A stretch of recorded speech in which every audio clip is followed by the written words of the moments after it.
Cette vidéo parle de mon adolescence, d'internat, de foyer. Elle parle de violence psychologique, de santé et d'idées suicidaires chez un enfant.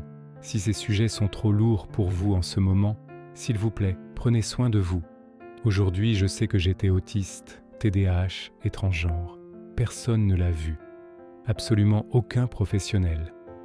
Avant l'internat, il y a eu la CLIS. C'était une classe dite spécialisée, censée aider les enfants comme moi. Mais ils ont fait une très mauvaise lecture de mon fonctionnement. On m'a placé là en pensant que j'étais incapable, alors que j'étais juste différent. Je ne rentrais pas dans les bonnes cases. Aucun diagnostic n'a été posé. Rien. J'avais déjà des problèmes de ventre, déjà cette angoisse qui me tordait de l'intérieur. Mais personne ne cherchait plus loin. Le bilan est simple. On ne m'a pas aidé à me comprendre. On m'a juste déplacé. Et c'est comme ça que je suis arrivé à l'internat, au Sables d'Olonne. J'avais 12 ans. Les trajets pour y aller étaient une épreuve.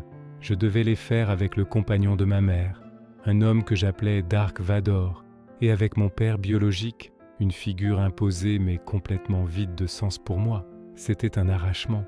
Pour être honnête, je partais déjà brisé. Pour survivre, il fallait que je me déguise. Je devais jouer à être normal. Alors, pour le premier jour, je me suis habillé en fille.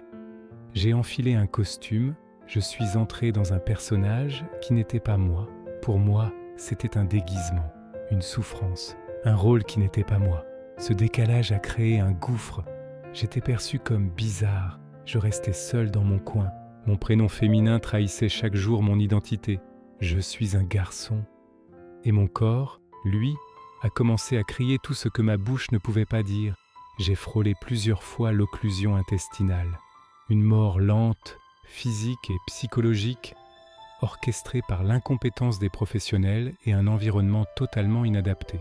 J'avais des gaz incontrôlables, ce qui entraînait des moqueries constantes, une humiliation publique. Un jour, en cours, un professeur d'anglais a compris que c'était sérieux.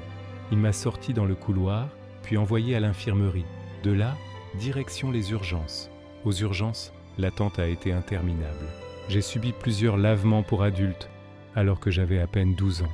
Ce n'étaient pas les premiers. La douleur, la honte. Je me souviens m'être dit « je ne suis pas normal », mais je faisais confiance aux adultes. Parce qu'ils sont grands, alors ils ont raison. Pourtant, au fond de moi, je ressentais une injustice profonde, immense.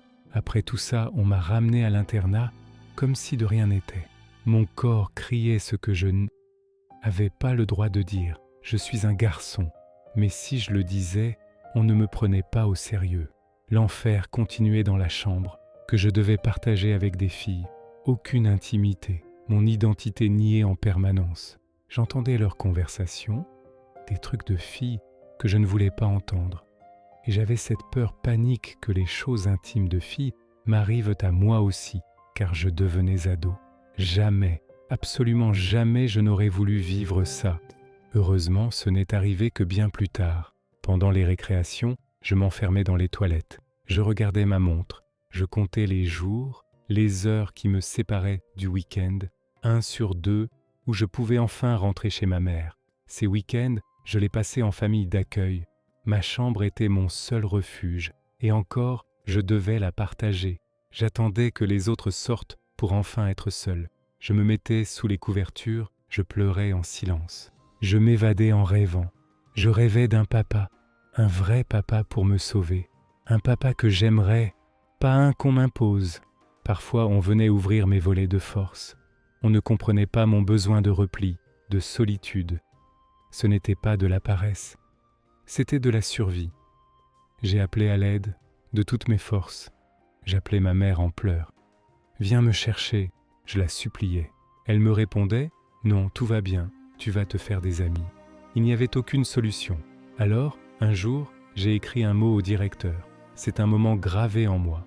J'ai écrit que je voulais rentrer chez moi et que sinon, je me ferais du mal. J'étais un enfant.